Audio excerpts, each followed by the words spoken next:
গঙ্গারামপুর থানার সংলগ্ন এলাকায় গুলিকাণ্ডে অভিযুক্ত তৃণমূল নেতা বাবু চৌধুরীর বিরুদ্ধে থানায় জমি অবৈধভাবে দখল করে বাড়ি নির্মাণের অভিযোগ ওঠে। সেই অভিযোগের ভিত্তিতে তদন্ত শুরু করে গঙ্গারামপুর থানার পুলিশ। তদন্তে অভিযোগের সত্যতা সামনে আসার পর আদালতের নির্দেশে সোমবার অভিযুক্তের বাড়ি খালি করার প্রক্রিয়া শুরু হয়। এদিন গঙ্গারামপুর থানার আইসি সহ একাধিক পুলিশ আধিকারিকের উপস্থিতিতে এবং বাবু চৌধুরীর পরিবারের সদস্যদের উপস্থিতিতে সম্পূর্ণ বাড়ি খালি করা হয়। এলাকায় যাতে কোনো অপ্রীতিকর পরিস্থিতি তৈরি না হয় তার জন্য মোতায়েন করা হয় পুলিশ বাহিনী। পুলিশ সূত্রে জানা গিয়েছে, গুলিকাণ্ডে অভিযুক্ত বাবু চৌধুরীর বাড়ি ছাড়াও থানার সংলগ্ন এলাকায় আরও কয়েকটি দোকান গঙ্গারামপুর থানায় নিজস্ব জমির ওপর অবৈধভাবে তৈরি করা হয়েছে বলে অভিযোগ রয়েছে। প্রশাসনের তরফে ওই সমস্ত অবৈধ নির্মাণ খালি করা হতে পারে বলে মনে করা হচ্ছে।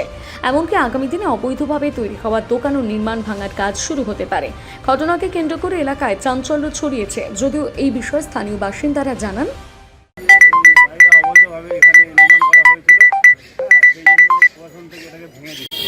এবং এখানে যে যার বাড়ি ছিল সে এক সময় এখানকার দুষ্কৃতি হারমাত যাকে বলে আর কি, তৃণমূলের কি নাম বাবু চৌধুরী। হ্যাঁ, সে এই গোটা বড় বাজারটাকে অতিষ্ঠ করে, গোটা বড় বাজার কেন গোটা এলাকাটাকে নষ্ট করে গেছিল এবং এ এখন বর্তমানে জেলে আছে।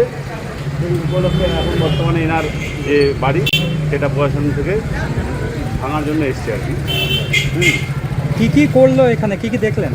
এই তো আমি দেখছি, এখনই আমি আসলাম, প্রশাসনের লোকজন এসে সব জিনিসপত্র বের করে নিয়ে আসছে এই মুহূর্তে।